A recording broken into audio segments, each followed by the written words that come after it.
Good afternoon, everyone, and welcome to the 20th Annual Sandra Goldberg Lecture. My name is John Sanford, and along with Suzanne O'Brien, we are the new co-chairs of the Council on Palliative Care. The council was founded by Cappy Flanders in 1994, and after 23 years of dedication to her mission, as her co-chair, Dr. Richard Cruz and she, decided to pass on the day-to-day running of the council. The members of the council have asked Suzanne and I to take on the role of co-chairs. Though the process of transition is still very much underway, we look forward to continuing the excellent work that they started. The council is a not-for-profit volunteer organization established to promote access to palliative care in an efficient and timely manner to individuals and their families.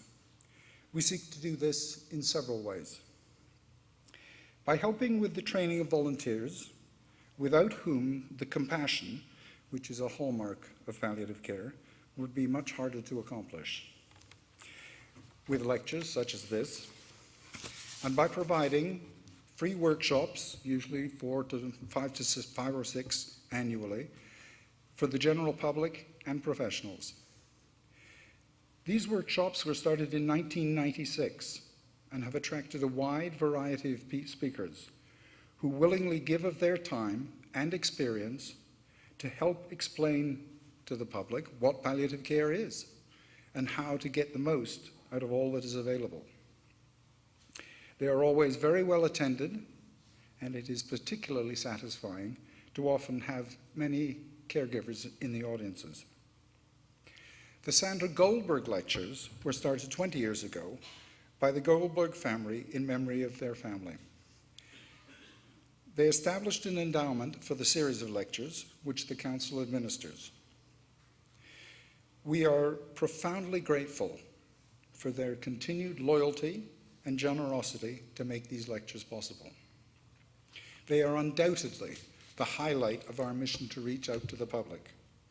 And we have been very fortunate over the years to attract many eminent professionals and wonderful speakers from around the world to share their knowledge and their experiences with us. We are also enormously grateful this year to the West Island Palliative Care residents and Hope and Cope for their additional contributions. At the end of the lecture, David Praill has offered that he will take questions from the audience. And we would ask that you write them down on the slips of paper that we were handed out, and members of the council will collect them and bring them up to the podium where Dr. Bernard Lapointe has very kindly offered to moderate the question and answer session. I would like to now call on Suzanne to introduce our speaker for the evening.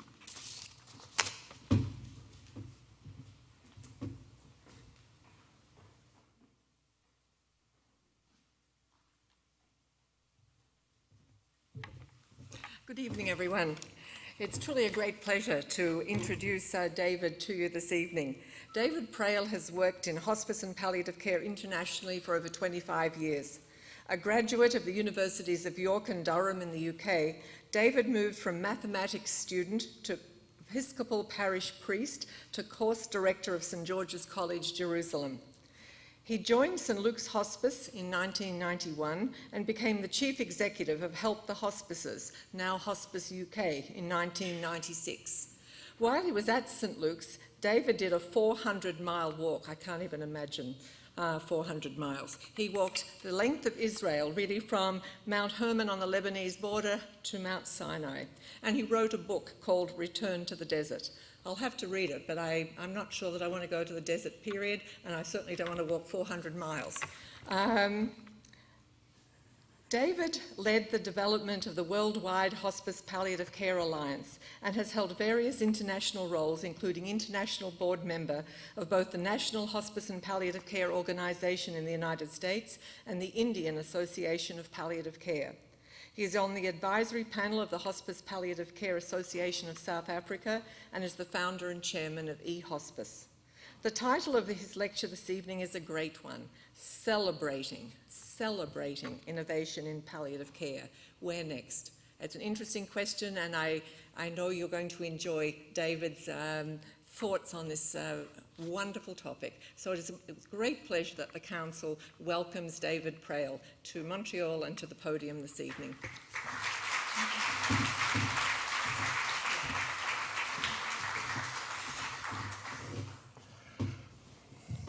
Bonjour. That's the end of my French, I'm afraid. Thank you for the honour of being invited to be your 20th in a long line of very distinguished speakers. I've been in Montreal for 24 hours, so I'm pretty much over the jet lag, which means I'll try very hard to not be like the bishop in the Church of England who dreamt he was giving a speech in the House of Lords and then woke up to find that he was. So a few words of introduction. As always, it's great to be back in Canada. I hear today is the 375th anniversary. I notice, having Googled it, that it's causing a little bit of controversy among people. And one headline I saw said, birthday bash or boondoggle. Well, I assumed that boondoggle was a Canadian word, but everyone I've spoken to tonight had never heard of it before. It's my new word to take home, and it means wasteful, pointless, appearance of having value. Anyway, I don't know. I'm not going to get involved, but I like a party, whatever the excuse for having one. Also, it's been great to be here, of course, with the Chagall exhibition, and if you haven't been to that, I think there's something quite magical and mystical about his paintings, and they seem to hover somehow between the realities of this world and whatever might lie beyond it, and I was very moved to have some time there. Hospices and palliative care, of course, are places where we're told that tears and smiles sit side by side with each other, and to work effectively in palliative care, you have to be able to cry with those who mourn, and you have to be able to smile with those who celebrate. And I'm sure many of you here have experienced some quite remarkable celebrations that people seem to have getting married at the very end of life or what have you. I was, though, relieved to discover that even as we're speaking, there's a European Congress happening in Madrid, and there's a paper being presented at that conference by a friend of mine who's a German medical professor, which proves that humor is good for you at the end of life. And I remember thinking, well, it would take a German to prove that to us. So I've apologized for my French, but I sometimes get my English wrong as well. This is a classic example of how we can get things badly wrong in our own language. This is the RSPCA is for the prevention of cruelty to animals. They're not actually helping get rid of the sort of ashes of cremated animals, but Bury is a city in the north of England, which most people haven't heard of. So it's helping animals in Bury. You won't be surprised to know that it was taken down fairly quickly. I was also a little bit worried when preparing this talk to discover that Microsoft Canada did some research into the attention span of Canadians. You'll see from this in the year 2000, it was 12 seconds. It's gone down now to 8 seconds, which means I'd probably be doing better if I had a room full of goldfish in front of me, who seem to have 1 second longer. The good news is the report is 52 pages, and 8 seconds won't even get you through the first paragraph.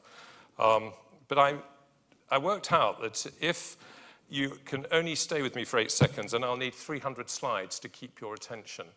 I haven't quite got that many, you'll be pleased to know. But quite apart from the main title of this speech tonight, I was provoked by the overall heading of this series of lectures, Lessons in Living from the Dying. And I just wanted to share 2 personal lessons that I've learned over the years. Perhaps the first is very obvious, and it's to do with the remarkable bravery and strength and resilience we see in people and in families who are navigating issues around the end of life and beyond. I picked up a book at a second-hand bookshop today by a Canadian author called Farley Murray, talking about explorers of the Arctic, and he said, he described their innate strength derived from struggle with physical adversity. And I thought, that sums up pretty good what I have seen in huge numbers of people receiving palliative care. The second lesson, the other lesson to share, is perhaps slightly more surprising, and it is about being surprised. I am constantly surprised by what I see, what I hear, what happens. You can never predict what's going to happen because something similar happened that way before. And I learned this quite directly from my own parents. We were called to my father's bedside. The hospice service was convinced he was about to pass. All the family gathered. And then he woke up. He didn't literally say surprise, but he said, "Where's lunch?" And then continued, be it rather miserably, for another 18 months on a sort of a trajectory of sort of increased physical impoverishment. The second surprise I learned from my parents was that Mum, who was very well on that day, within a fortnight from that had been diagnosed with pancreatic cancer and was dead 4 months later. So surprises aren't always good. The third surprise was when my mum knew she had to go into the hospice. She called me in. She said, "I've got one thing I really want you to promise me, David, because I know this is the end." She knew she was going to be sedated as well, because she was really not managing the pain. But she insisted on having a last weekend at home. And I thought, great, Mum's going to make a promise that I do something in memory of her or do a challenge. The surprise, of course, was I want you to promise me that I won't have to share a room with your father when I'm in the hospice, because he was still there. But perhaps the most moving surprise was that I sat with her for the whole week when she was sedated, leading up to Christmas. I left Christmas Day lunchtime to go off with my family, planning to come back the day after Boxing Day. And I was at home the 27th of December, and at 4 o'clock in the morning, I suddenly sat bolt upright in bed. And my wife said, "What's wrong?" And I said, "Mum's died." And the phone rang less than 5 minutes later to tell me from the hospice. And I say that surprised me. I think if it hadn't happened to me, I would have listened and heard it, and I kind of would have believed it. But it reinforced that there was something very mystical about the care that we provide as well. I've always believed in the science of care. I've always believed in the art of care. And you don't have to be religious to believe that there's something mildly sacred about the world that we walk in and we inhabit. So bravery and surprise were my two personal lessons over the years. But now to move on to the actual subject for this evening, celebration. It's our 50th. We can't get close to 375. St. Christopher's Hospice was opened by Dame Cicely Saunders back in 1967. She began her first writings, which have been published in 2 volumes of letters, going back to 1957. I think she gave her first lecture tour in America in 63, which was before even St. Christopher's opened. It's their 50th anniversary. And I'm going to refer to them again at the very end of this presentation. They've always been a flagship and a lighthouse, and they've had their ups and downs, as any institution does over 50 years. But I think it continues to be a remarkable place. But one interesting thing to point out is they're no longer, legally anyway, St. Christopher's Hospice. They found that among some of their community, incredibly diverse, very large community in southeast London, the word hospice was a barrier. Now, they use it for fundraising, because it's great for raising money, but legally they now refer to themselves as St. Christopher's, a sign of the times perhaps. So happy birthday to St. Christopher's, and an opportunity to celebrate and reflect. And I'm sure these are fairly personal. There's 7 things I'm going to mention quite quickly. I want us to think a bit about the really good things that have happened, and then I've got a bit of a question to ask: how good is it really? And then ask what next, and we'll try and pull it all together. And they're in no particular order. And by public education, the first one, I really mean that the public have started to engage more in issues. And when I started in 1991 in hospice care, I'd been involved in other ways more pastorally with care of the dying long before that. I remember going out for dinner with friends or meeting people, and they say, "What do you do?" And I say, "I work in a hospice." And they'd either turn away embarrassed, or they'd think I meant hospital, or they would come out with some gory death story. By the time I retired a year or so ago from Hospice UK, whenever you mentioned the word hospice, people were just in awe of what hospice palliative care was about.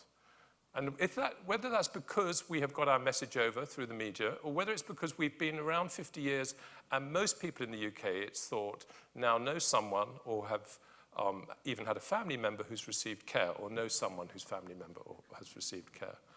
So there's been big changes. And indeed, if we go back in time, we've come a long way from this. Now, I'm sorry you can't read this. This is a friend of mine. His name is Thomas Gooding, who died 400 years ago. This is their idea of public education. This is in Stratford-upon-Avon, Shakespeare's church, and it says, and I apologize, it's not quite clear on the screen, "All you that do this place pass by, remember death, for you must die. As you are now, even so was I, and as I am, so shall you be. Thomas Gooding here do stay, waiting for God's judgment day." Very cheerful. And I think the face of the person in the mug looks quite similar to the one on the tomb there. We are trying to have death conversations. We're trying to, I'm not sure if I'm honest that I think the language works. I think if you were to invite me to a death conversation and there was a good bit of jazz on around the corner at the upstairs club where I was the other night, I think I'd probably be going to the jazz. But if you were to invite me to a living life to the full for as long as you've got left conversation, then I might be more interested in joining in. But the Victorians took it very seriously. My wife, when she saw this slide, went and got me a book that I didn't know she had. It's very, very small, and it was carried by Victorian ladies in their handbags. And you can see on the left that there's a lady on the left and a skeleton on the right. And it was to remind people, in case they should forget, about how frail life is. As a very close friend of mine, a doctor, has often said to me, we have lots of good ideas about what is unhealthy, but why one person dies instead of another, at the end of the day, it's a bit like Sniper's Alley. We don't always know why that particular person has cancer or that person doesn't, and so on. But this was to remind people of the very goods of life. And it's wonderful. I don't have time to read it all to you, but I've chosen a few excerpts. Fair lady, lay your costly robes aside. No longer may you glory in your pride. Take leave of all your carnal vain delight. I've come to summons you away this night. What bold attempt is this? Pray let me know from whence you come and whither I must go. Shall I, who am lady, stoop or bow to such a pale-faced visage? Who art thou? And so it goes on. And they have this conversation. And the lady says, but being in the glory of my prime, I did not think you would have come so soon. Why must my morning sun go down at noon? And there's this really, it's quite, it's 30 pages. It's actually strangely gripping. But at the very final page, which I haven't got on there, ends with the words, if life were merchandise that gold could buy, the rich would live, the poor alone would die.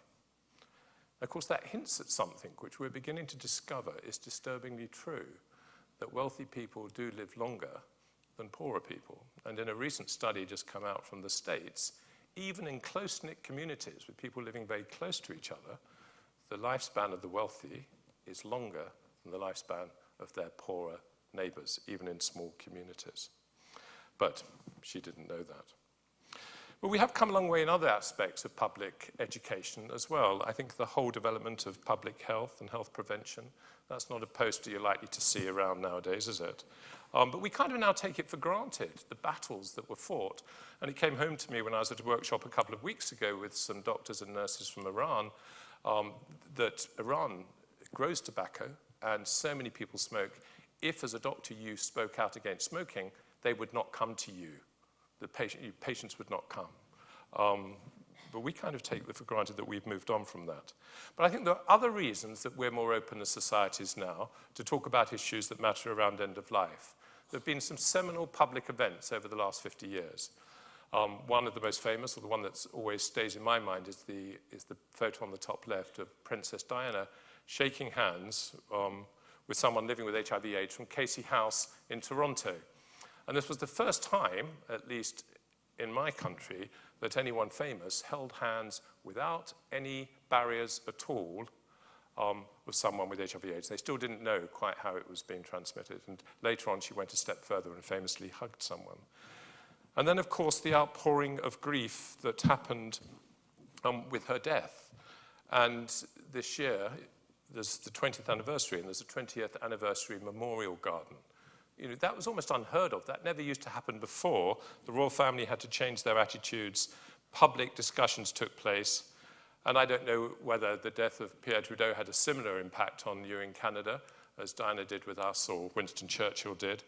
Though I was very amused to read the newspaper article about that, saying that the public tact, not at odds with their reserved natures that you all applauded, and not accustomed to so much feeling a mystery.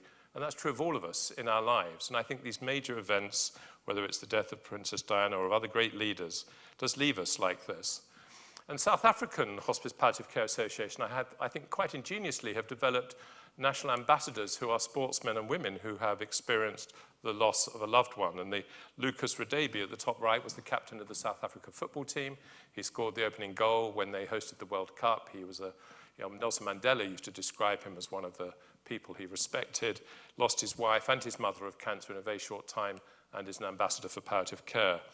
Rio Ferdinand, who was captain of Manchester United for a while, played with them for many, many years, recently broke down in a very open and honest discussion about how he managed life after his wife died, trying to be sort of mother and father to two young children. And most recently, and some of you may have seen this, but if you haven't, I would recommend you look it up, Kate Middleton interviewed the two princes about mental health and about their grief, and remarkably open and frank. That would never have happened in any previous generation in the royal family, and I don't think that they are as they are for any reason other than that times are changing and people are being more open about these.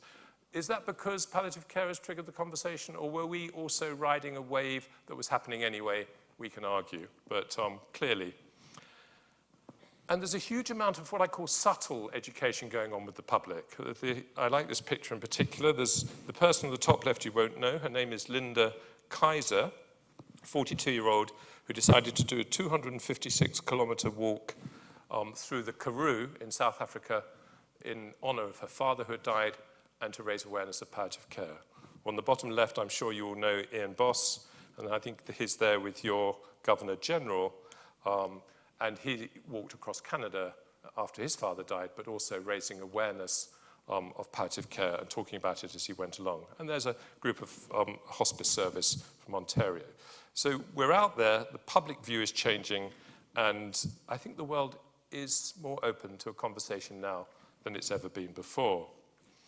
The second thing I want to celebrate is pain management. Now, this is how it was. On the right, you've got cough syrup. I wouldn't have minded a bit of this occasionally. It had alcohol, cannabis, chloroform, morphine. There's that wonderful line, can you see it at the bottom, where it says, skillfully combined with a number of other ingredients. And on the left, of course, was the famous Brompton cocktail, which had a mixture of morphine, cocaine, some had gin in them, and other things as well. And it was to counteract nausea, one of the drugs in it, but the aim of it was to give terminally ill individuals to relieve pain, and I love this last expression, to promote sociability near death. I think to promote sociability at any time. But we take this for granted that this doesn't happen, but this was what the situation was when Cicely was training to be a doctor at St. Joseph's Hospice in the East End of London, working with Dr. Robert Twycross. And it was really Robert's work that developed a scientific approach to pain management. And that's had a huge impact globally, not just in palliative care, but in pain management in other areas. And we take that medical expertise a little bit for granted now, but we shouldn't forget how far we've come and how much research is still taking place. So the third thing I want to celebrate is person-focused care. And I think we mostly get it right, but we didn't. This is 1950, a painter, so he's drawn this. It's a self-portrait of his head, TB. And I love the way that everyone was standing at the end of the bed looking at the charts. Even the cleaner, do you see on the right, there's leaning on her broom, having a say. But no one is engaging with Basil, which is the name of the man in the bed there. We've come a long way from that, I'm glad to say. Well, mostly. I think it still happens in places. And it's not unusual to see a scene like this. This is from a colleague, Dr. Ros Taylor. And she would ask the question if she was here, can you identify 4 things there that are not allowed in our public hospitals? I wonder if any of you can guess what 4 things there would not be allowed. Do shout out. Flowers would not be allowed. People have allergies, so they've been banned from our public hospitals. Well, that's one. Who's sitting on the bed? The nurse. Nurses are not allowed to sit on the beds next to their patients. A bit too much contact as well, probably. That's 2. The patient is dressed. That's not allowed in our hospitals on a bed. And the other one is you don't get that many pillows. But there comes a time at which, and I think one of the things that we need to remember in palliative care is, health and safety is fine, but we can go too far with it. That's what palliative care is about, isn't it? In children's hospices, we've had penguins, we've had goodness knows what come and visit. And goodness knows what the health and safety issues would be about that. Well, I must tell you a quick story about this rather grumpy-looking couple, Maggie and John, who actually live in a small village in Hertfordshire where I lived once when I was a curate in the Church of England. I didn't know them. I got a phone call from the hospice, from the chief exec, saying there's about to be coverage in the national newspapers because we have stopped volunteers bringing in home-baked cakes because of health and safety issues. If their kitchens haven't been evaluated, there's an increased risk of salmonella. Will you please support us nationally? And I said, no way. But I'll go and check. So I went and asked a few doctors, and they said, well, you're probably talking maybe 1 in 1 million chance of something if it comes from home, 1 in 2 million if it's cooked. But there's a 1 in 1 chance of reputation loss and upsetting a lot of volunteers. I think where they ended up compromising was they brought the cakes in, and they had to put a sign up saying who'd baked them. And by way of protest, the patients refused to eat the cakes baked from the hospice and only ate the ones that were baked by the volunteers. So we still have our little battles to fight to be patient-centered, but there's also a little bit about paternalism there, I think. People aren't able to decide for themselves if they want to eat someone's cake. Don't get me going. The fourth thing to celebrate, I think, is the way we've reflected, and this has been led by some, I think, particularly creative thinking doctors, about the trajectories of health. So not just looking at the problems you're confronting, but actually looking at it in a wider context. And the Scottish doctor, who's famous for these drawings in particular, Scott Murray, has really helped us start to think differently about the different needs of different types of diseases. This is out of date. A doctor in the UK, 20 deaths a year, would not have 5 from cancer anymore. It's probably dropped to between 2 and 3. And the number of people with slow decline will have gone up. So we've seen that just even in the last 7 years or so, 7 or 8 years. And of course, the model of hospice palliative care that St. Christopher's opened with was very much predicated on the top right-hand version. You live with the symptoms of cancer, and then towards the end, you fall off what was called the cancer cliff quite quickly, and what hospice did brilliantly was catch you. And the challenge for the future is how can we manage palliative care when the majority of the population needing it are actually going to be in the bottom right-hand graph, not the top right-hand. Far more complicated for everyone, but great thinking. And I also want to celebrate the way that local services, I think, have changed the ways they think about their services they provide. And this is a really good example.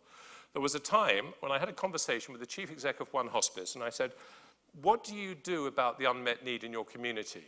And he said, well, that's not my problem. If someone's not referred to us, that's not our problem. And I said to him, I think your vision's just a weeny bit too narrow.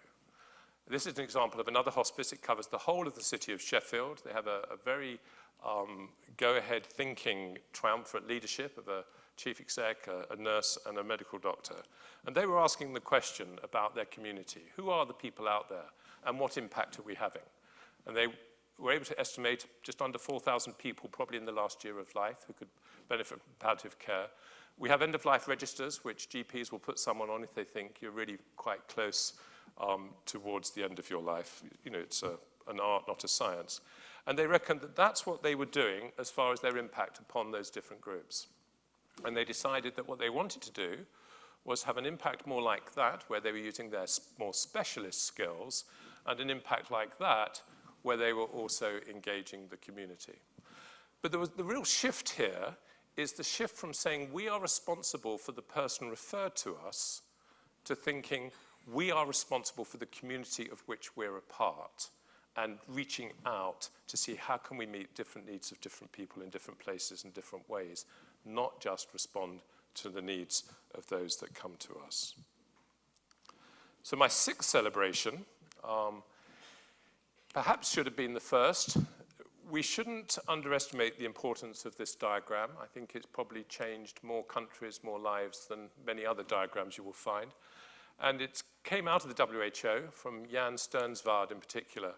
And it just shows very simply what needs to be in place for effective palliative care to take place. You need to have policies, whatever level, whether it's regional, state, national, government, international. Without the policies, you can be knocking your head against a lot of walls. But policies on their own are no good. You need to have access to pain control and other drugs. And that is often a bigger battle. There are many countries in the world who have now got policies around palliative care, but you can't access the basic drugs required for pain management. You need education, and then you need implementation. And that has been used to create an awful lot of change in a lot of countries. Very simple diagram. And internationally, globally, we spent a long time trying to put extra pressure on in global institutions at the United Nations, and in particular at the World Health Organization. And in 2014, at the 67th World Health Assembly meeting, they passed unanimously, and I think for the first time in their history, there was a standing ovation after they passed it, a motion for strengthening palliative care as a component of comprehensive care throughout life. And it was a very moving event. I've listed, I'm not going to read them through, some of the words that are used in the document. If you're a teacher and you're having to teach students, or you're interested in a discussion around what palliative care is, you won't find a better document than this. It's only 2 or 3 pages long, and I would recommend it as a resource. Okay, the WHO doesn't have a lot of influence, but actually if it says every government should, then everyone that belongs to the WHO should at least go away and look at that. And we have started to see more countries now developing national policies, and it's just part of that advocacy leverage, but really a special occasion for celebration. And then the 7th and final is community participation, but I'm going to come back to that in a minute and say a bit more about that later on. So where are we? Is that really a lot for us to celebrate? Are we done and dusted? Let's quickly look at the statistics, such as they are. These are a little bit out of date, but I checked with Dr. Connor, who's the executive director now of the Worldwide Hospice Palliative Care Alliance, and he said that this is still the latest ones. They are trying to renew this, hopefully will in a few years. So as of, this was about 20, I can't see the date on there, about 2014, 2015, more than 16,000 services around the world, 3 million patients receiving care, 6 to 12 million family members perhaps being supported, but actually, at the end of the day, only 10% of the total need. I think the figure that I've read about in Canada is 30%. Now, let me just run through very quickly the banners we use at conferences. 40 million people, it's estimated, need palliative care every year. 20 million are at the end of their lives, the other 20 million are earlier on in their journey. Of that 20, 90% die in pain and distress due to lack of access. So we can celebrate what's happened, and I don't want to underplay it. I think a great deal has happened, but there are still many problems. 78% of need is in low and middle income countries. I'll come back to that in a second. 70% of need is now for older people, 6% for children, mostly in Africa. 5.5 billion people in the world don't have access to pain medicine.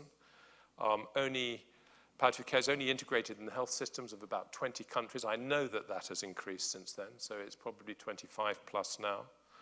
And almost half the world have no access to anything at all. So a long way still to go. So it's good to celebrate, and then we need to say but, and then we need to ask what perhaps do we need to be doing differently to manage that gap. This is just a quick look at where the need is, and you can see that if you exclude the high-income countries, which are just 22%, lower middle-income countries, it's the old 80-20 rule. 80% of the need is in those sectors, and they only have 20% of the palliative care. We have 20% of the need and 80% of the world's palliative care. So there is definitely a long way to go. So what are we going to do to try and make some change? There's another painting from my friend George Nubel. It's not a beheaded person. You can see they're lying on the floor, leaning on the bed in a bit of despair, and even the flowers in front of them seem to have died. Well, what I want to suggest looking forward to the second part of the presentation, where next, not a triangle this time, we got a good old pentagon. I think there are 5 things which will continue to be important and impact on us and perhaps help us move in new directions. The first is the continuation of the foundations, never forgetting the importance of those core components of good education of professionals, access to medicines, policies in place, and so on. So I'm taking that for granted. The second, which you might, well, just as an example very quickly of that, this is a rather unusual, but I thought inspiring example, happened just a week or so ago. There's a meeting there. It's Dr. Stephen Connor from WPCA on the left. It's the Health Minister of Jordan, 2 palliative care doctors. I know Mohammed is the one just second from the right. And this is looking at the huge problems for palliative care among displaced populations as a result of the war in Syria. And we're talking displaced populations greater than anything seen since the Second World War. And what's happening if you present yourself with a terminal illness, you're just sent away. End of story, nothing. So many people involved in palliative care around the world said this really isn't acceptable. What can we do? How can we help Jordan and other countries? Jordan's really taken the burden of that. So it's great to see this level of innovation happening, and it will be all around saying how can we actually make available the basics to provide basic medical, clinical care to people. You might be pleased to know I'm not going to say too much about the ethical complexities we all face. This was a photograph of a poster that I saw in a demonstration when I was in Ottawa last year, and I think at the time when there was a lot of discussion in this country. Ethics has always been a key part because anything to do with end of life raises lots of questions, as indeed does many aspects of modern medicine. I think some of the issues that palliative care is facing, particularly around discussions, whether it's euthanasia, physician-assisted suicide, or what have you, is that we're finding ourselves confronting a clash of values because we want to put the person first, the ill person and their needs and their requirements. And yet we're starting to find, or many people are starting to find, that sometimes they're asking for things which clash with another value system that we have, which talks about not unnecessarily shortening life. And different parts of the world are dealing with it in different ways. I should add that this is predominantly an issue in the 20% wealthier populations. It's certainly not on the radar of discussion in most poorer countries. But it's going to be there, and it's there to stay, and it's going to be there in the future. One of the other challenges for us all, I still feel that I increasingly inhabit a magical world. I recently was told how I could download an app onto my phone that doesn't need Wi-Fi, but talks to satellites so I know where I am, without having to pay for any Wi-Fi or any telephone coverage at any time. It's just, so I'm walking down through Montreal and there's this arrow. I'm thinking, my goodness, Donald Trump's probably tracking me and seeing where I'm going. But there is something about technology which is just phenomenal. And we kind of have children who take it for granted, but the connectivity. When I started at Hospice UK in '96, I can remember funding some research around video conferencing. And the question was, is education through video conferencing as effective as face-to-face? Suddenly, the hospice in Newcastle, it was someone called Dr. Claude Reynard who was leading this, phones me up very excited one day, and he said, we have a patient who has families in Australia. We've managed to wheel her into the video conferencing room in the bed, and she's had this wonderful conversation with the family who've gone to a video conferencing suite at some corporate center somewhere in Australia, and they're all able to say goodbye.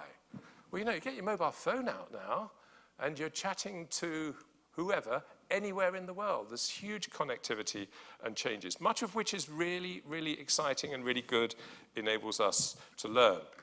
Although I have also come across situations where some of our services who are wanting to use technology to increase patient-doctor conversations when the patient's at home are creating barriers after barriers of barriers about safety, what happens if someone's hacking it, to which my answer as a non-clinician is ask the patient whether they have any fears if someone was to hack it. If they don't, just get on with it. If they do, fine, follow procedures and all the firewalls and everything else. Because we're so used to this now. It's like banning people from speaking on the phone for fear of someone not listening to you. And the more radical hospices, that might even have a scanner lying around, will occasionally find a completely unscripted use for it. And this is a true story of a policewoman who was pregnant and her grandmother was dying in the hospice. And she wanted to show the grandmother the great-grandchild that grandmother was never going to have. Now, I'm told that some people see this, they say, well, did you have procedures that you followed? I said, no. And she died not long after seeing her great-grandchild in this fashion. Isn't that fantastic? Good innovation. This is a different type of innovation that's not directly related to us, but I think awe-inspiring as a Polish company who do 3D printouts of a child in the womb for blind mothers and make it freely available in Poland. Isn't that incredible? And there's many stories, lots of experimentation going on, whether it's the hound in the top left hand that will bark and hug and is meant to be really good for people, particularly with dementia. The man on the top right looks particularly cheerful, doesn't he? And you've got caring robots. Japan is leading the way in this. Robots that can bath you. And of course, we've been used to surgery via robotics for a long time now.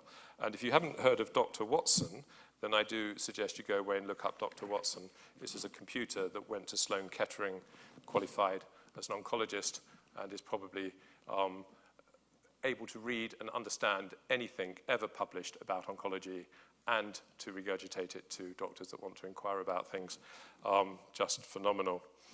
And of course, drones, are now being used not just to deliver beer at rock concerts, which they are. If you put your phone in, you can order the beer and it hovers over and comes down and gives you your beer. But to deliver food with edible drones, or to deliver medicines. And in fact, I think just recently I read that DHL are now delivering asthma medicines via drones in California. In London and in parts of the UK, we've had problems with drones delivering drugs into inmates in prisons. So it's not always good, but it's great. And this zip line delivers blood to remote parts of Africa, and I'm thinking, why not pain control? And it started in Africa. It's now being used in remote parts of America, and I'm sure will be coming to some of your remote communities soon. We've got to get in and make sure that when the policies have been written for how this is used, it does include controlled medicines, and in particular pain control, get in at the ground floor.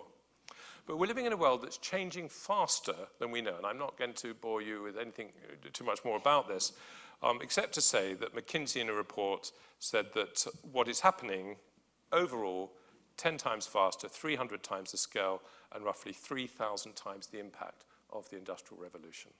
And every day you open a paper, you see something new. And we need to ask the question, how can this impact, how can we take this and use this effectively to enhance our palliative care services? So aging is the other big challenge for us all. There's someone who looks much fitter than I am.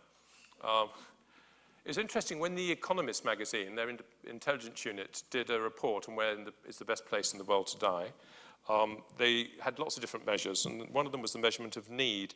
And when they evaluated that, they said 60% was based on the burden of disease for which palliative care is required. But the other 40% was all about aging, and it surprised me. 20% on the dependency, it's between the ratio of aging population to working population, and the other 20% on the speed of aging. How fast is the population aging? And we are all having to get used. This is a book written by, coming out of the business community. I should say, if you want to keep in touch with where the world is going to a library of your local management school is often a very good place to find out, because that's where a lot of the best thinkers seem to be. And this is a graph showing the change as it happens. The yellow is 1950, the blue next to it is 2000, and then the light blue is 2050.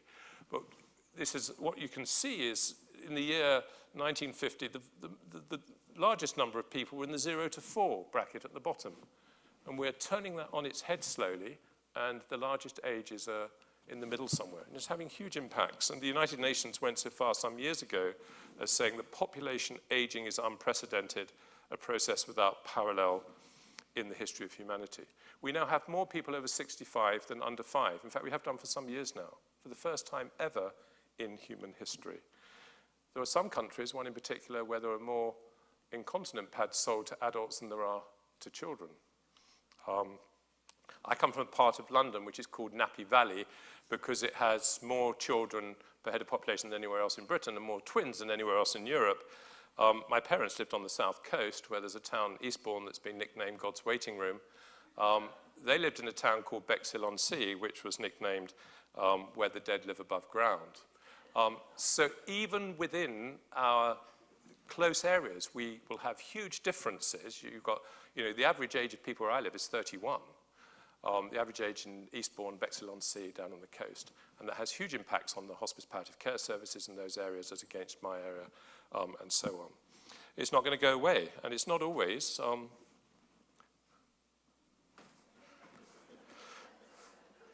So all sorts of social implications for us.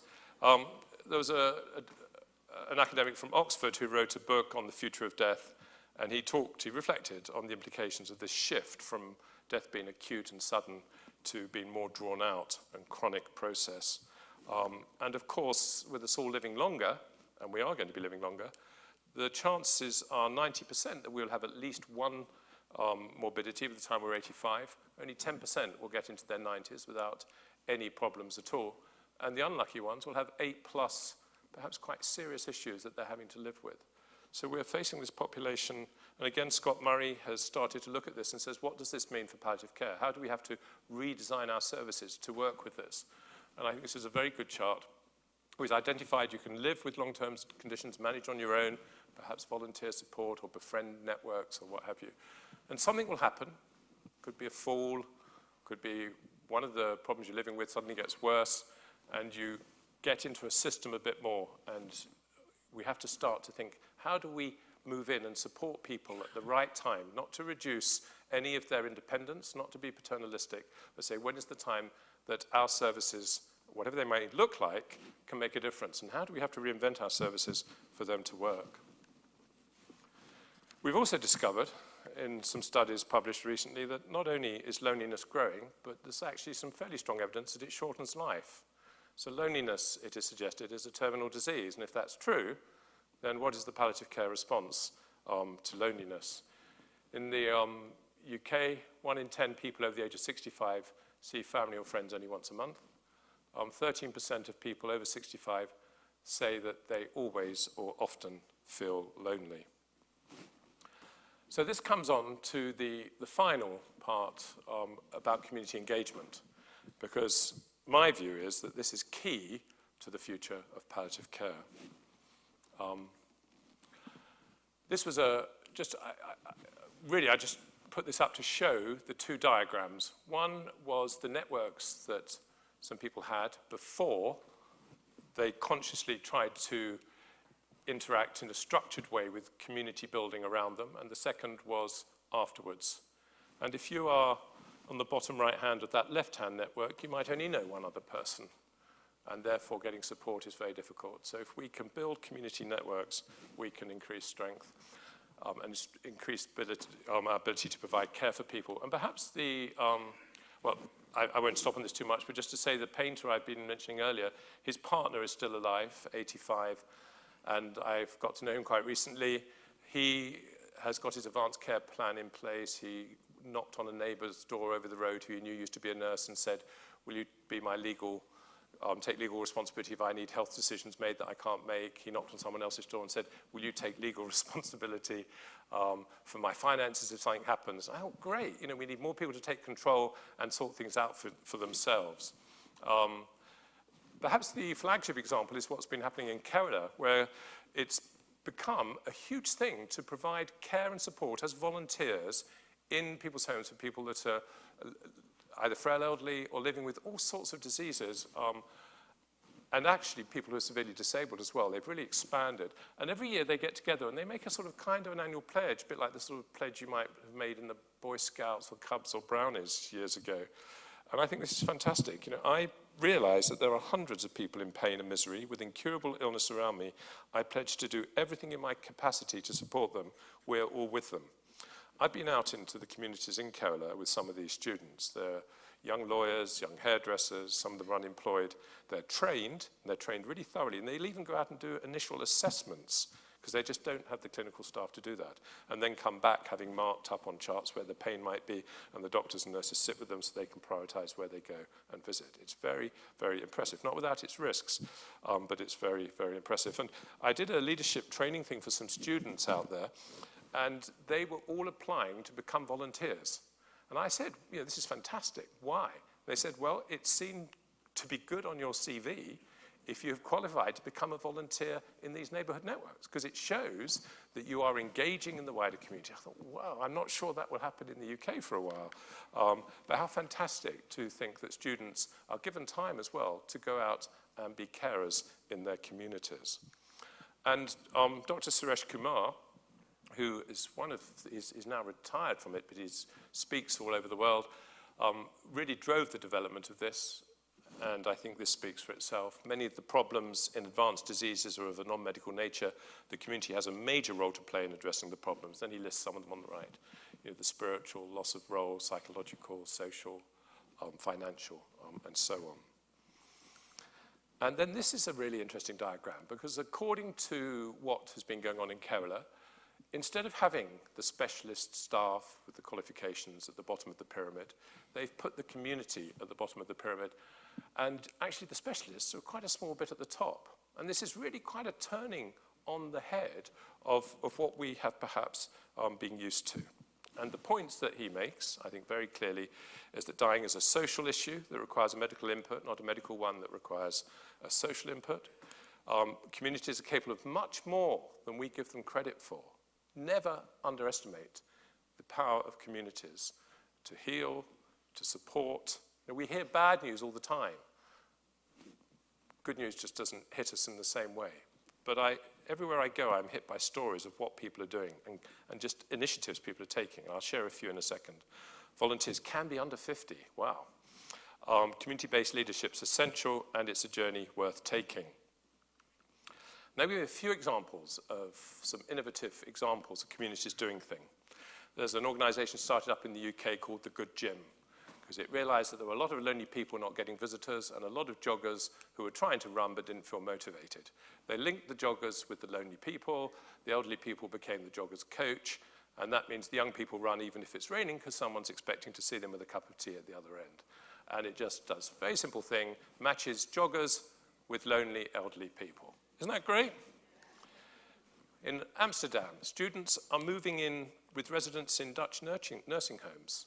So in return for free accommodation, they give around 30 hours a month of support to the elderly people, whether it's just playing chess with them.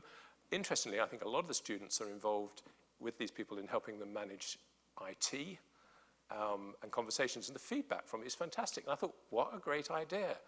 Facing fees for my third and last daughter, living expenses in Edinburgh starting up this year, I found myself thinking, what if there's a nursing home up there that needs a student? But another great, innovative win-win, and good for the Dutch. Hopefully, some of these ideas will start to spread. This is another simple idea, home-cooked food made by neighbors for neighbors. In fact, someone's gone slightly further than this, and they almost have an informal daycare at home.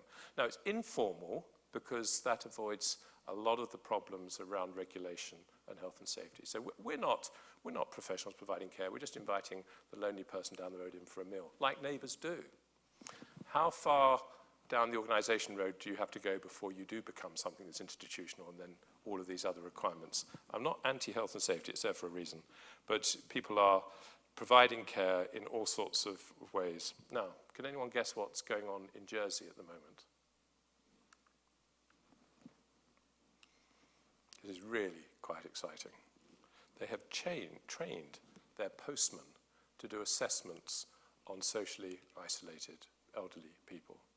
So they don't just stick the letter through the door. You can go online and look, and they do interview the person who thought of this. And he said, well, it seemed like a no-brainer. Who is it that goes around every house anyway? The postman. The milkmen don't anymore. No one else does. So for just a little bit of extra time, they're not trained to intervene, but they're trained to ask questions. And if they identify problems, they report it back, and then action is taken and sorted. But of course, the lonely elderly love it.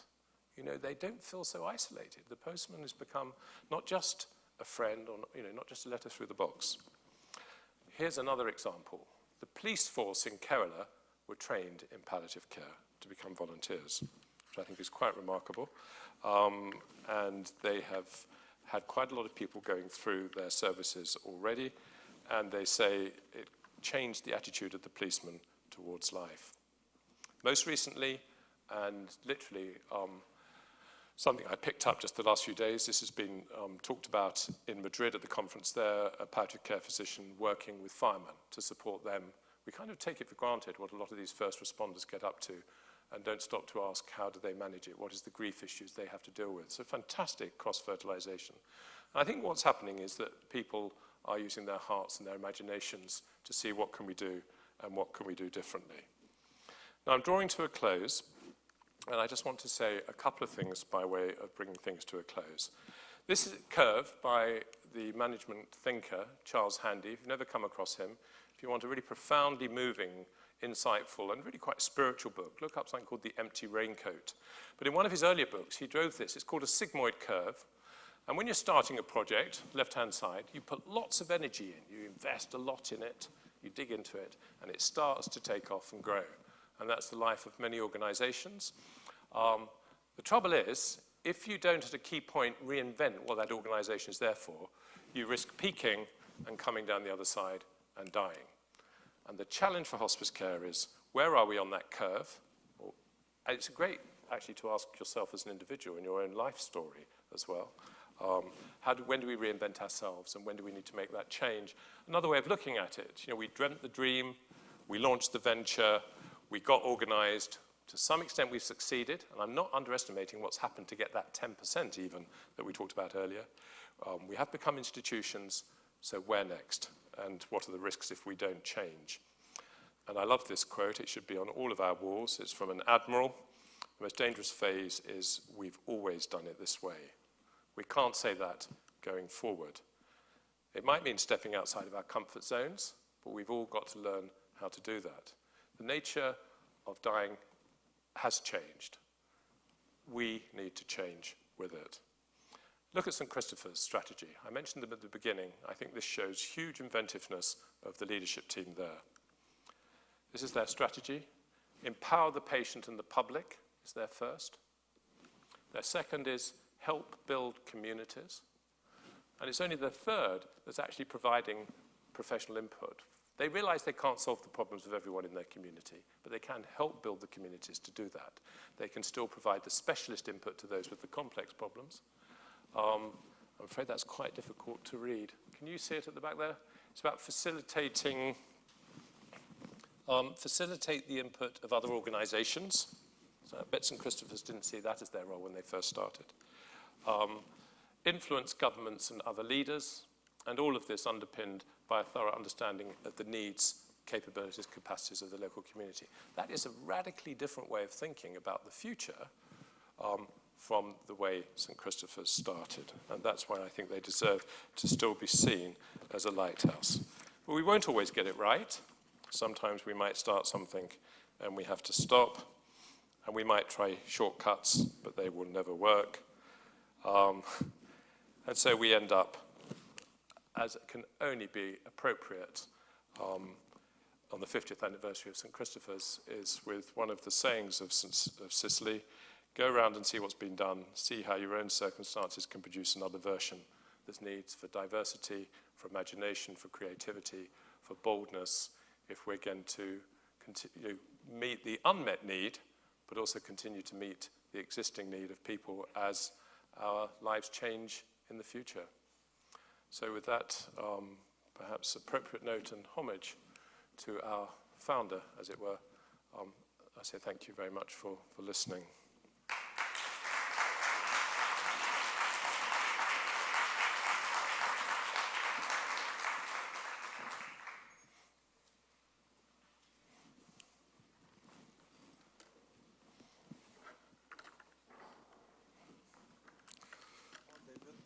Pleasure to thank you. Again, we're privileged to have with us tonight, this evening, one of a champion extraordinaire of palliative care, not only in Britain, but around the world. And I could go on and name your initiatives and your contributions. What strikes me with you, David, is your generosity. You know, we asked David, can you come to Montreal and help us and give the talk? Well, now he's here tonight. Tomorrow he'll be at the West Island Palliative Care for a luncheon with the community.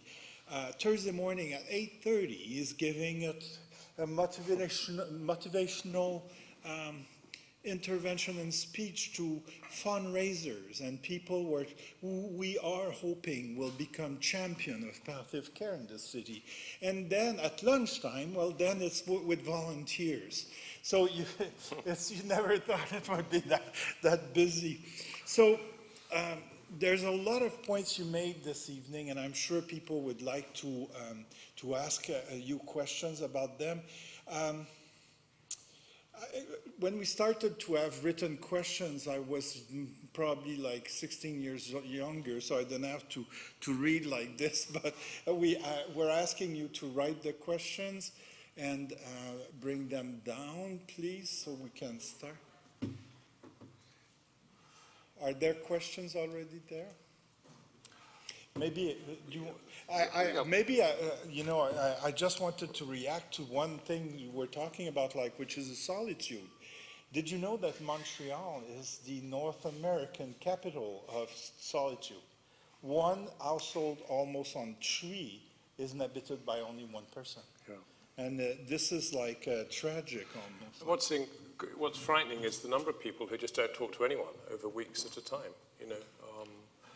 But can I just say thank you very much for your kind words, but to say that Montreal has always, over the years, particularly the Congress, been a place that I've enjoyed coming to because it has given so much back to us. You know, if you want academia, you might go to the European Congress. If you want policy, then probably the African ones are really active and lively because it really is a matter of life and death.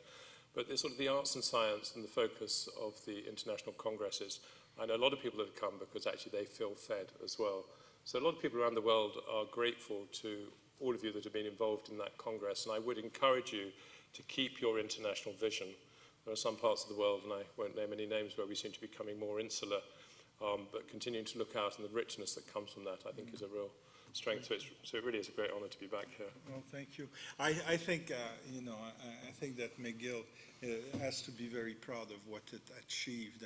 And there's the International Congress on Palliative Care, but there's also, like this year in October, Tom is there, but like we're having the second International Congress on Whole Person Care, which is like, goes hand in hand. Like sure, it's much. Again, the care of the person. So the first question for you is palliative care.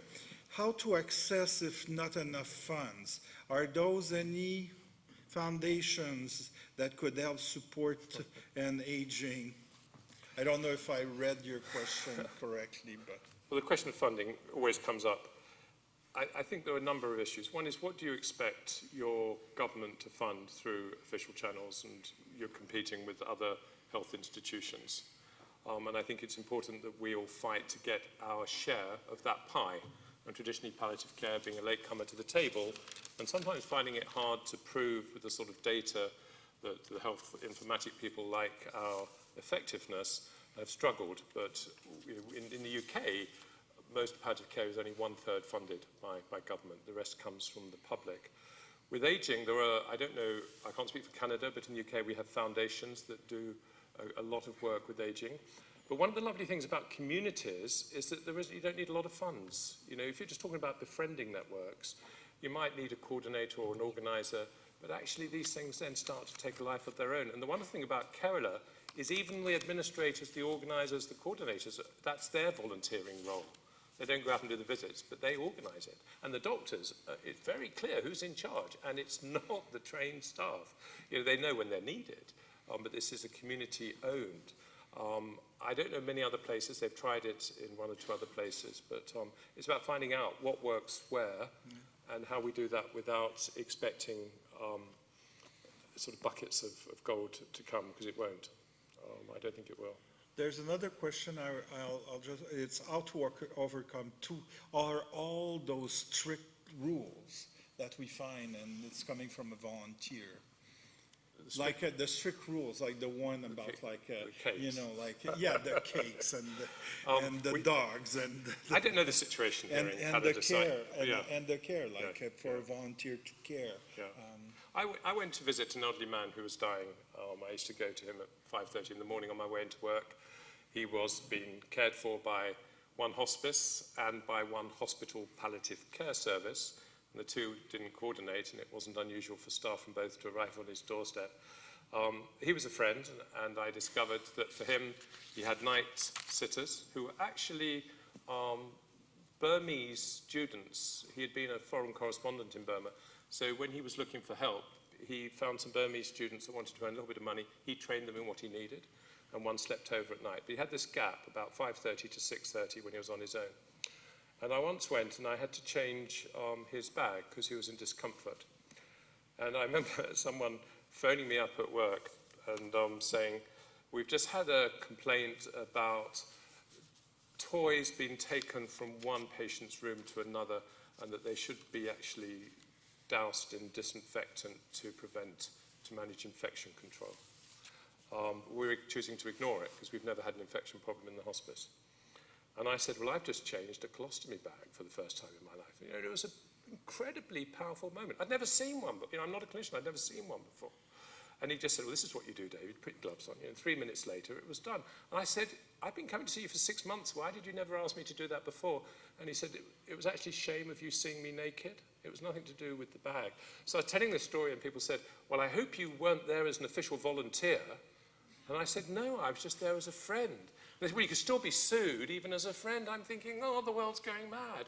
But, but there is a problem. If you organise things en masse, you do have to take responsibility for things. You do have to have boundaries. And I'm sure the pendulum swings from one way to another. But if it means that I can do some things as a friend and not as a formal volunteer, then when I do know people, as with Jose, this elderly man in the paintings, I'm very happy to befriend because I know that I'm in charge of the boundaries and not having to, worry too much. But I do understand the need for boundaries, and I don't want people to think I'm a complete anarchist. I'm not, but I do think there's a time for saying we put the person and what they want us to do before all of the regulations that try and control what we can do. Thank you for that. Still on culture and mores and so on, what are examples of cultural or religious mores that make it difficult to implement palliative care? What is being done? Can we do something? Yeah, in our multiracial societies, and I know cities like Toronto, like London, St. Christopher, I think, has 120 languages in its catchment area. And I know one of the issues, for example, the Somali community there, you cannot talk about dying. They're very clear. They just don't want to. And it's certainly to get the Islamic community in the UK to engage with palliative care has been a lot of hard work. There have been a lot of barriers, but there's almost a sense of only God can decide. It's been the same with Orthodox Jewish communities. Only God can decide when your life is going to come to an end, and therefore it's a degree of fatalism involved. I think we ended up having a project, and we managed to get the imam of the big mosque in the East End of London to visit a palliative care service, and he was so impressed he then preached about it from the pulpit, saying, do you know, we do not need to be scared of palliative care. That's one example. There are many. Every one of us comes from somewhere different. If you're with a group of Christian fundamentalists, you're dealing with one set of agendas and equations, and they might be really frightened that you are somehow shortening their life when you're not, or they'd be really opposed to turning machines off when actually that might be the norm in other situations. And it is all about being sensitive and listening and recognizing that the individual in front of you to some extent is unique, and trying to encourage them to come forward with what is going to work for them. So it's absolutely the case that one shape doesn't fit all. But I think the core underlying sense of compassion, being able to support people and families through that journey, even if you're not quite allowed to talk about the journey, there's a lot of there that's much the same. I'll blend two questions together. One, there's one question about what do you think about dying at home, and the choice of many. And at the same time, there's another, and probably the same person recognized the what. What do you think of what we did in the province of Quebec, for instance, decided to enact a policy of one bed, whether it is in an hospital or in a freestanding hospice, per 10,000 of population. Right. Which takes a lot. For palliative care. Yes. Yeah, I think when St. Christopher started, I think it was 10 beds per 250,000. So 1 to 10,000 is better than that, because we got 10, you get 25. the first question about dying at home, without any doubt, over the last 10, 15 years, all the growth in hospice care, palliative care in the UK has been in people's homes. You know, when people think of UK hospices, they think of the building and the beds, and they are important, but the vast majority of care takes place in people's homes. It's more complicated to manage. There's some anecdotal evidence that people who want to die at home might change their minds quite late on, and therefore it's about flexibility. But of course most people want to be at home. But we should never assume, this, going back to the cultural question, there's a wonderfully charismatic Catholic bishop working in a very remote part of South Africa, in the northern provinces, who has got involved in palliative care, and he raised some money, and he was thinking about building a hospice, and he did some research, talking to others overseas, and he thought, no, we need to provide nurses that can go into people's homes. Well, the Mothers' Union came and saw him. The Mothers' Union in this community was where the power lay. It's always good to know where power lies in your communities. It's sometimes in quite unexpected places, you know. In Africa, the Mothers' Union have power in most places. They went to him and said, we want you to build a hospice for us. We don't mind 20 beds in one room, but this is what we want. We want an inpatient unit. And he said, why? He said, the rest of the world, everyone is talking about being cared for at home. And the reply was very simple. He said, you know our homes. We have very little dignity there. We don't have any nicely ironed cotton sheets. We want cotton sheets and dignity when we die. And I thought, how fascinating. You know, so we have to be so careful. Again, it's going back to this individualized approach to listening to people. Not only what you want now, but realizing that what they want tomorrow might be different. And they might suddenly decide. You know, I asked, I don't know if everyone in palliative care asked, what do you want? You know, if the time came, I'm thinking I'd want to be at home for as long as possible, but do I want my children to, every time they come to the house, remember that's where Dad died? I don't know. You know, question mark? So the last question will be about neighborhood networks, and can you elaborate on what's happening in Kerala? And we had the occasion last fall to hear from yes. Raja Kapal. Yes. And just before you answer on that, I think that not many of you are aware, but Robin Cohen, you know Dr. Robin Cohen, who is a researcher on quality of life and so on.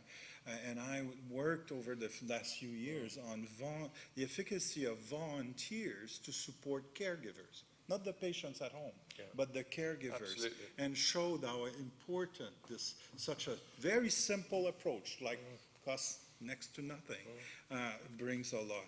So, and you can talk about Kerala, but I know from the World Palliative Care Alliance, you've been the witness of incredible initiatives of networking and communities developing together the care for the people who need it. So maybe a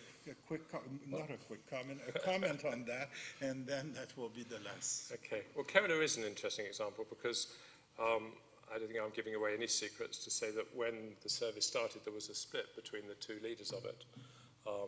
Raj, who we heard, and Suresh Kumar, who I quoted. And I think the division really was around whether you can allow community ownership of care to be completely owned at a grassroots level, or whether you need to establish it in a more formal way with clinical leadership and then have volunteers who are trained and supervised and managed. So Raj does a fantastic service. We perhaps might think his model is slightly more traditional, a lot of volunteers. Moving in the direction of real community empowerment, but not as radical as the neighbourhood networks, which are argued over locally in local committees, and maybe something to do with perhaps the communist background of Kerala. I think it's been one of the only democratic countries that keeps re-electing a communist government. But I think this is the challenge. I think we need to do both. I think we need to challenge people to say, what is your responsibility as a citizen of the world to the people around you? So do you know, for example, who in your street is alone? And if you do, have you popped around to say hello? And just that sort of basic. I live in a street in London where we used to talk to each other 20 years ago, and most people don't talk to each other at all. And I've had to work really hard to find out who are the frail elderly, maybe give them a lift to the hospital occasionally. But we have a lot of young families that come in that don't want to engage at all. So I think there's something about building that informal. And I think there is then the other side of it, which is about structured networks of volunteers, which is what we're famous for as a sector. We're the envy of many other NGOs. We have hundreds of thousands of volunteers across the UK, and I'm sure you do across Canada, without which palliative care simply would not exist. And it is about training them, whether it's bereavement support, whether, as you say, it's sitting, and sometimes just going to sit with someone and allow the other person to go off and have a game of golf. I don't know how you measure that impact on a scorecard to prove how great it is, but actually that is fantastic. Allow the carers to get out or go and do their shopping while you sit there and look after their relative. But that can be done in a more structured way, and I think we need that structured approach, and I think we need the slightly more individual, how do we make better citizens out of everybody? So it's both that. But just to finish on what you said, there are the most remarkable stories, and the greatest privilege of the job I've had over the years, and perhaps I don't think it's because I've been particularly good, I think it's more because there aren't many people from a management background been working in the sort of area I have, to get to see just how different communities, in Delhi, groups of volunteers have started a most wonderful organisation that goes into the slums and provides support for people. And sometimes the poorest communities just seem to be the richest in being able to do this, and the most socially isolated in Delhi were the wealthy people in Delhi who felt and actually more than that, they often bankrupt themselves trying to pay for care that really isn't going to do them any good. And the doctors are recommending it because they get paid according to how many people they put on chemotherapy or what have you. So you've got all sorts of complicated dynamics going on. But I think I think the youth of today, don't underestimate them. I think there are a lot of young people out there. I thought the Dutch example, I'm not suggesting everyone should go and move into their local nursing home, but I thought there was a trigger there of something that was really quite exciting. So yeah, there's an awful lot happening, whether you call it neighbourhood networks, whether you call it your residents volunteer team, whether you call it a palliative volunteer team. It's the backbone of palliative care, but also if we're not careful, we turn it a little bit into the Cinderella as we focus on the more clinical side of it. Yeah. Well, thank you, David, for your vision and for, this is a small token of our appreciation and gratitude. Thank you for your vision you brought literally to the planet, but to us in Montreal. Before we leave, I would like to thank every one of you for participating to this lecture this evening. I would like to be as well to thank a few people. I would like to thank Francis, who has helped really organize this. I would like to thank the vision of Cappy Flanders, who's been guiding us for all these years with Dick Cruz. The new co-chairs of the council, it's their first public lecture tonight, Suzanne O'Brien and John Sanford, and finally announce you something that is very, very exciting. The next page of Palliative Care at McGill will be compassionate community development.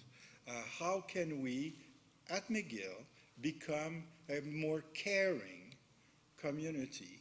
How can we be a network and a neighborhood network of care and support for one another? So that's the next page, and I look forward to the initiatives that will derive from that project. So thank you, everyone. Bonne fête Montréal. It's the 300. There were people in Montreal 4,000 years ago. In fact, I was listening this morning, and an historian was saying there was a village of 1,000 Aboriginals when Pierre-André Médé de Maisonneuve landed in Montreal. So but we're a party town.